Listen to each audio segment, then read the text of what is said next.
Hello, my name is Brandon McKinney, and this is my coaching interview presentation.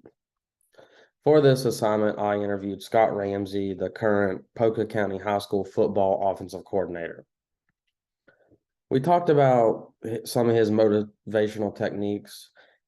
He likes to come to the kids and be uplifting and try to talk to them as real people, not just an athlete.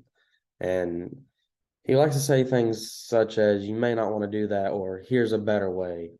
He doesn't like to say things such as, no, you cannot do that, or no, do not do that. He believes that when you tell them no or any negative commands that the kids don't hear, and they really don't want to listen to that type of stuff. He tries to be real with them, such as man to man, and he put a big emphasis on the 6 point, and he tries to get inside the mind of the player and understand why they might have made that throw or ran that route or just done whatever they done that wasn't in the play or they wasn't instructed, and try to understand what they saw and why they wanted to do that instead of what they were told to do. His preparation prior to employment, he took coaching classes through the WVSSAC. He learned and understood what kind of system he wanted to run prior to interviewing for the job, because he wanted to walk in there and show them that he knows what he's doing. He knows how to be a football coach. He knows his scheme. He knows what to do and just certain things like that. He also learned from other coaches by not only playing the game, but learning from coaches and how to coach and every aspect that comes with being a football coach, because we all know it's not only calling the plays or just being out there on the sidelines. There's way more responsibility that comes with it. His professional development, he attends lots of football clinics. And most recently, he's attended clinics in Nashville, Tennessee. And this upcoming weekend, he's also heading down to Bristol, Tennessee for a football clinic down there.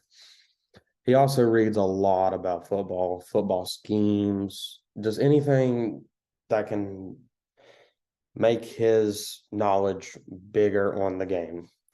He also showed me a book that he's currently reading, which he found down in Nashville, Tennessee at the clinic he was at.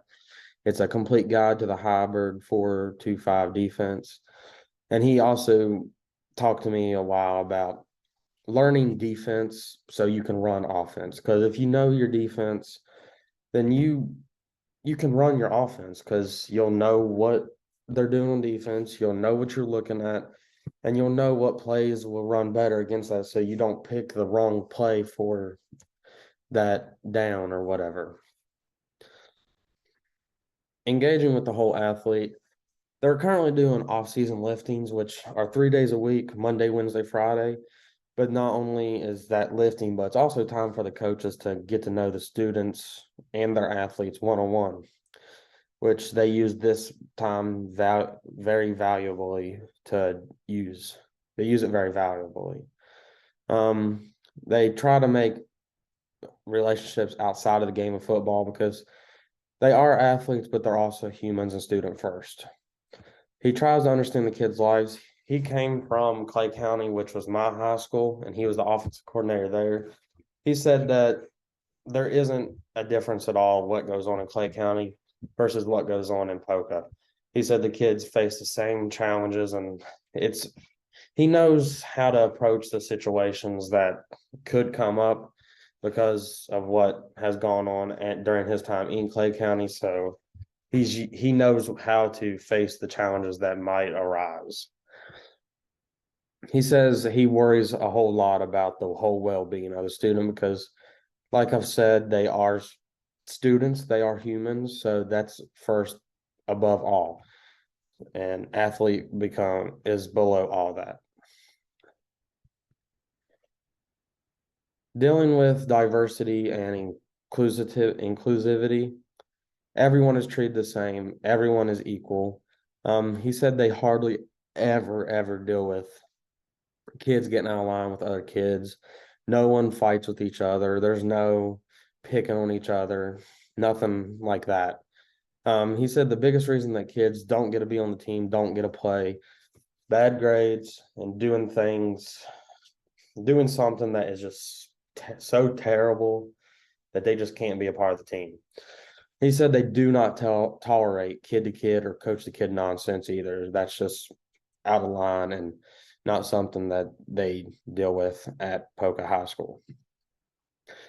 Their year-round preparation, I thought, was pretty straightforward and interesting.